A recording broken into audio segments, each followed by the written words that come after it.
రాష్ట్ర ముఖ్యమంత్రి కేసీఆర్ అనాలోచిత విధానాలతో తీసుకువచ్చిన ధరణి పోర్టల్తో రైతులు, ప్రజలు, భూ యజమానులు తీవ్ర ఇబ్బందులు పడుతున్నారని పట్టభద్రుల ఎమ్మెల్సీ తాటిపర్తి జీవన్రెడ్డి కేసీఆర్ పై మండిపడ్డారు. ఆదివారం జగిత్యాల్లో జీవన్రెడ్డి విలేకరులతో మాట్లాడుతూ కరోనా మూలంగా జాతీయ సగటు ఆదాయం క్షీణించిపోయిందని, తెలంగాణ రాష్ట్రం ఆశించిన 50,000 కోట్ల ఆదాయం కోల్పోయి ప్రజలు ఆర్థికంగా చితికిపోతున్న సమయంలో ఆదుకోవడం లేదని విమర్శించారు. అకాల వర్షాలతో పంటలు దెబ్బతిని రైతులకు నష్టం సంభవించిందని, అలాగే కరోనా మూలంగా గ్రామీణ, పట్టణ ప్రాంతాల్లో నిర్మాణ రంగం నిలిచిపోయాయని, జాతీయ పురోగతి పడిపోయి నూతన ఉపాధి అవకాశాలు లేక ప్రజలు అల్లాడుతుంటే ప్రభుత్వాలు పట్టించుకోకపోవడం బాధాకరమని అన్నారు. ఎల్ఆర్ఎస్ తో 2 నెలలుగా రిజిస్ట్రేషన్లు జరగక ఆస్తుల క్రయ విక్రయాలు, మార్టుగేజీలు లేక బ్యాంకుల పురోగతి నిలిచిపోయిందని పేర్కొన్నారు. సెప్టెంబర్ 8 కంటే ముందు రిజిస్ట్రేషన్ల కోసం స్టాంపు డ్యూటీ చెల్లించిన వారికి మ్యుటేషన్ ఫీజు లేకుండా రిజిస్ట్రేషన్లకు అనుమతించాలని ఆయన సూచించారు. ఎల్ఆర్ఎస్ విధి విధానాలపై స్పష్టత ఇవ్వాలని, అలాగే ధరణిపై ఆప్షన్లు సవరించాలని జీవన్రెడ్డి డిమాండ్ చేశారు. ధరణి పోర్టల్ లావాదేవీలకు సంబంధించి పూర్తి స్థాయిలో ఆప్షన్లు అందుబాటులో లేకపోవడం వల్ల భూ యజమానులు ఇబ్బందులు పడుతున్నారని ఆయన పేర్కొన్నారు. ఈ కార్యక్రమంలో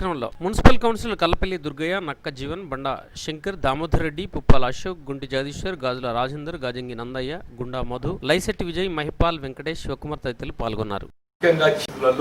ప్రజానీకానికి ప్రభుత్వం ప్రోత్సాహం కలిగించాల్సింది పోయి ఇటు వ్యవసాయ రంగం ఈ అకాల వర్షాలు, అతివృష్టితోని మనం తీవ్రంగా పంటలు కోల్పోవడం జరిగింది, దెబ్బతినడం జరిగింది. మరి అటు రైతాంగాన్ని ఆదుకోవడానికి కొరకే కానీ ఇటు పట్టణ ప్రాంతాల్లో ఉపాధి పొందేటటువంటి ముఖ్యంగా నిర్మాణ రంగ పురోగతితోనే జాతీయ పురోగతి ఆధారపడి ఉంటుంది.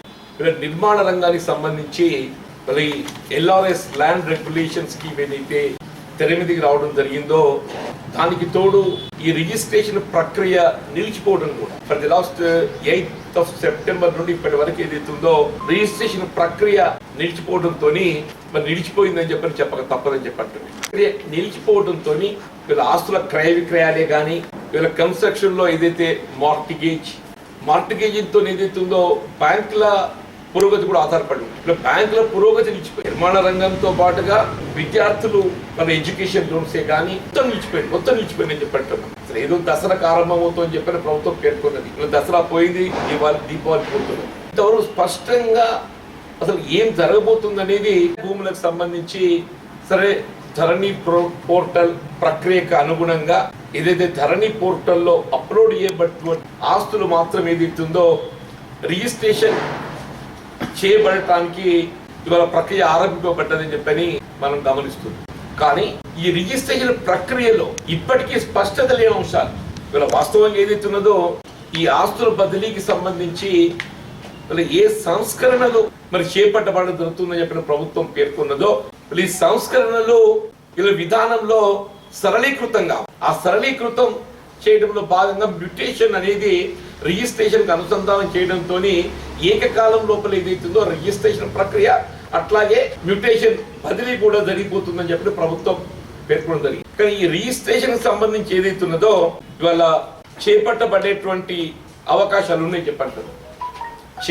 ఏదైతే కేవలం 4 ఆప్షన్లు మాత్రం వచ్చినాయి ఇంతవరకు. సేల్, గిఫ్ట్, పార్టీషన్, సక్సెషన్ అంటే వారసత్వం. నిజంగా నాకైతే ఒక్కొక్కసారి ఆశ్చర్యం కలుగుతే గతంలో వారసత్వానికి సంబంధించి ఏ విధమైనటువంటి ఆర్థిక భారం లేకుండా ఎవరైనా భూ యజమాని చనిపోయినట్టయితే హిందూ వారసత్వ చట్టానికి అనుగుణంగా హిందూ సక్సెషన్ యాక్ట్ అట్లాగే ముస్లింస్కి వచ్చినప్పుడు ఏదైతుందో వాళ్ళ ముస్లిం రిలీజియస్ యాక్ట్ వాళ్ళ ఆ చట్టాలకు అనుగుణంగా ఏదైతుందో సరే once the death certificate is produced revenue అధికారులు విచారణ జరిపి ఏ విధమైన ఆర్థిక భారం లేకుండా మరి వారసత్వం అమలు చేయగలిగేటువంటి ఒక ఆనవాయితీ చట్టం అమల్లో ఉంది. ఇవాళ ఏమైపోయింది, ఈ వారసత్వానికి సంబంధించి రిజిస్ట్రేషన్ అనేది ఏదైతుందో మ్యాండేటరీగా పొందుపరిచింది. మరి అసలు ప్రభుత్వము సీఎం గారికి ఈ ఆలోచన చేసే అధికార యంత్రాంగం ఏం సూచనలు చేస్తుందో ఏంటో నాకైతే తోయడం లేదని చెప్పంటుంది. ఇలా వారసత్వం అంటే వీళ్ళ గతించిన ఒక యజమానిప్రాయంతో ఉన్నప్పుడు మాత్రమే ఏదైతే రిజిస్ట్రేషన్ ప్రక్రియ చేపట్టబడడం సాధ్యమైంది. ఆ నలుగురు ఏకాభిప్రాయంతో లేక ఏ ఒక్కడు ఏదైతుందో సహకరించకున్నట్టయితే రిజిస్ట్రేషన్ ప్రక్రియ చేయగలిగే అవకాశం. ఎవరైనా ఒకరు విభేదించినా గానీ వారసత్వ చట్టానికి అనుగుణంగా ఎవరి హక్కు ఏంటి, ఎవరి భాగం ఎంత అనేది తేల్చమని మీరు పునః పరిశీలించాలని చెప్పి అంటున్నాను. ఇంకా ఆశ్చర్యకరం ఏంటంటే ఏ విధమైనటువంటి పన్నుల భారం లేకుండా అమలు చేయగలిగేటువంటి వారసత్వ చట్టం ఏదైతుందో ఇవాళ ఎకరా 2,500 రూపాయలు అంటే 4 ఎకరాలు ఉంటే 10,000 కట్టాలి, 4 ఎకరాలు ఉంటే 10,000 కట్టాలి. ఎందుకు నాకైతే అర్థం కావటం లేదంటూ నేను రెవెన్యూ అధికారులు వాళ్ళు వేతనం పొందుతుంది ఎందుకు? ఇది వాళ్ళ విధిలో భాగం అని చెప్పంటున్నా. ఇది వాళ్ళ విధిలో భాగం. వీళ్ళు సామాన్యునిపై ఏదైతుందో, ఒక రైతుపై, ఒక భూ యజమానిపై ఆయన హక్కు ప్రక్రియ అమలు చేయబడటానికి ఏదైతుందో వీళ్ళ సుంకం చెల్లించడం అంటే మరి ఇది కేసీఆర్ సుంకం. ఇదేంది కేసీఆర్ సుంకం అని చెప్పి అంటున్నాను.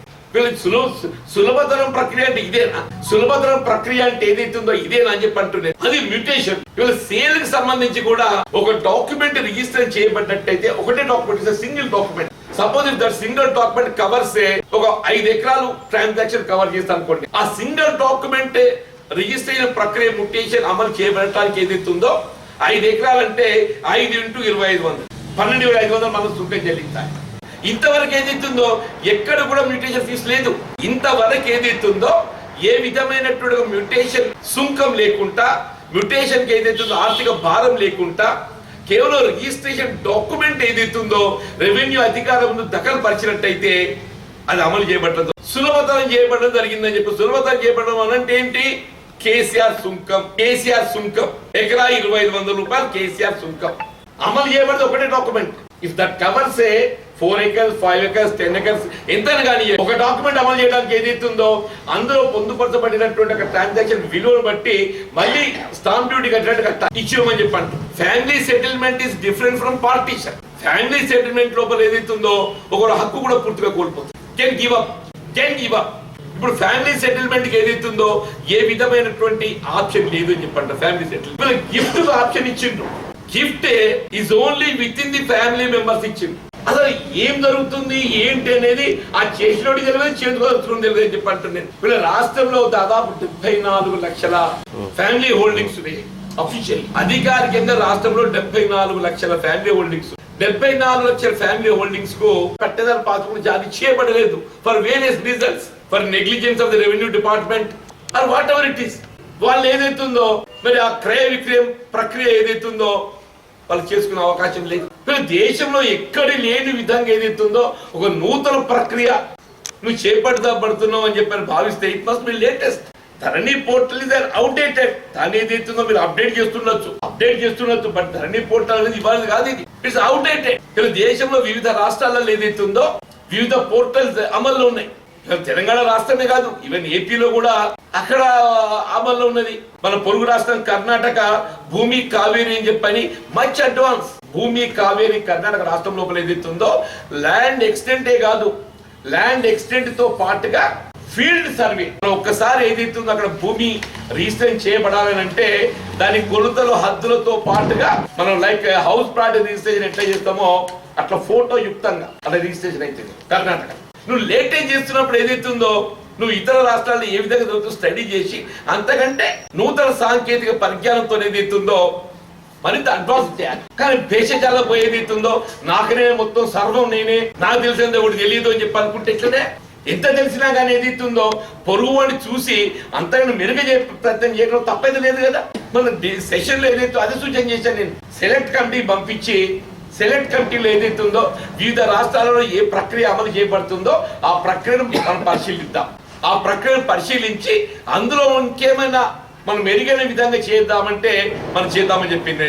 వీళ్ళు ఏ బిల్లే కానీ దాన్ని అమలు చేయబడే తలంచినప్పుడు ఏదైతుందో ఇంకా దాన్ని మెరుగైన విధానం కొరకు ఏదైతుందో లోటుపాట్లను స్టడీ చేయడానికి సెలెక్ట్ కమిటీ పంపడం ఆనవాయితీ. ఇలా మన సీఎం గారికి విషయాలు నాకంటే ఎక్కువ కేరకనా నువ్వు చేసి ఏమైపోయింది ఆఖరికి ఏదైతుందో వీళ్ళ సాదా బైనామాల ప్రక్రియ వీళ్ళ రద్దు చేయబడ్డట్టుగా చట్టాల్లో ఎక్కడైనా సాదా బైనామా అమలైతే minimum common sense must have. మన లీగల్ ఎక్స్పర్ట్స్ ఏం చెప్తున్నారో నాకు అర్థమైతే లేదా.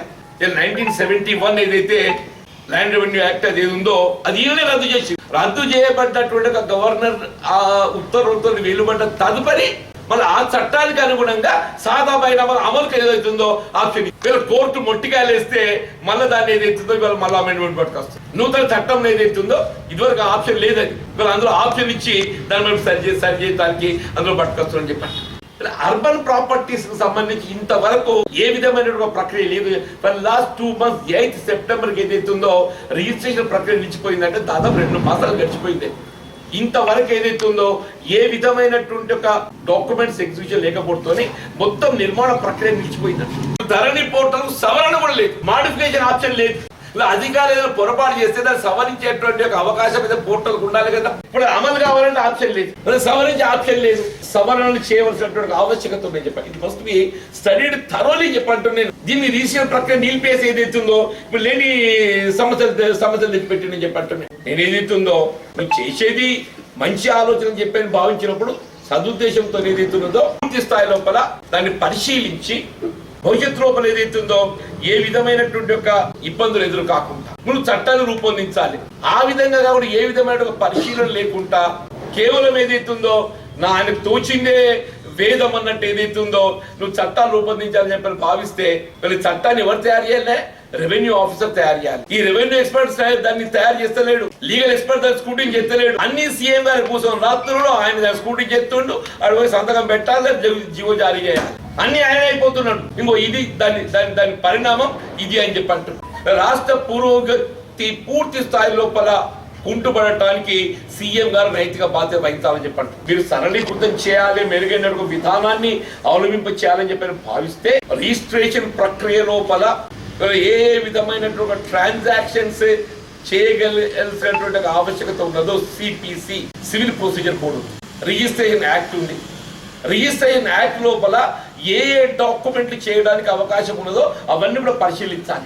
ఇవాళ ఇంతవరకు ఏదైతుందో అమల్లో ఉన్నటువంటి రిజిస్ట్రేషన్ యాక్ట్ లోపల మనం ఏ డాక్యుమెంట్ ఎగ్జిక్యూట్ చేయడానికి అవకాశం ఉన్నదో అవన్నీ కూడా పరిశీలించి ఆ డాక్యుమెంట్స్ అన్నిటికీ నువ్వు ఆప్షన్ ఇవ్వాలి. ఇప్పుడు ఎల్ఆర్ఎస్ కు అప్లై చేసింది ఉంటుంది, ఎల్ఆర్ఎస్ కు అప్లై చేయబడ్డది కూడా అది ఎల్ఆర్ఎస్ లో క్లియర్ చేయబడ్డ తదుపరి మాత్రమే ట్రాన్సాక్ట్ అవుతుంది. ఎల్ఆర్ఎస్ కు అప్లై చేయడానికి ఆప్షన్ ఏదైతుందో 31 అక్టోబర్ ఏదో డేట్ ఉంది, అయిపోయింది మొత్తాన్ని. దాన్ని ఏ విధంగా రెగ్యులరైజ్ చేయడం అనేది ఇంకా విధానం రూపొందించలేదు. ఇవన్నీ కూడా ఏదైతుంది ప్రక్రియ అంతా కేవలం ప్రభుత్వ అనాలోచిత విధానం ఏకపక్ష ధోరణి చెప్పంటున్నాను. ఇవన్నింటికి సీఎం గారు నైతిక బాధ్యత వహించాలని చెప్పండి. ముఖ్యంగా గతంలో లేనటువంటి యొక్క ఏ విధమైన ఆర్థిక భారం అదనంగా మీరు మోపడానికి ఏదైతుందో ఇది అనైతికం.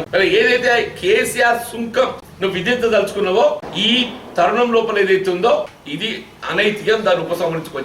భూములు కొనుక్కున్నాడు ఎవరైనా ఉంటాడు అనుకోలేదు. ఇప్పుడు ఆశలో మార్పు అయిన తర్వాత ఎవరి పేరు అయితే వస్తుందో కేవలం మ్యూటేషన్ ఫీజుతో సరిపోతలేదు. మ్యూటేషన్ ఫీజు తో పాటుగా మాడిఫికేషన్ పట్టేదారు పాస్బుక్ అదనంగా చేర్చబడే ఆస్తితో కొత్త పట్టేదారు పాస్బుక్ రావాలి కదా, వాళ్ళు మన 300 రూపాయలు. అందుకే దీన్ని ఏమంటున్నా కేసీఆర్ సుంకం అని చెప్పి అంటున్నా.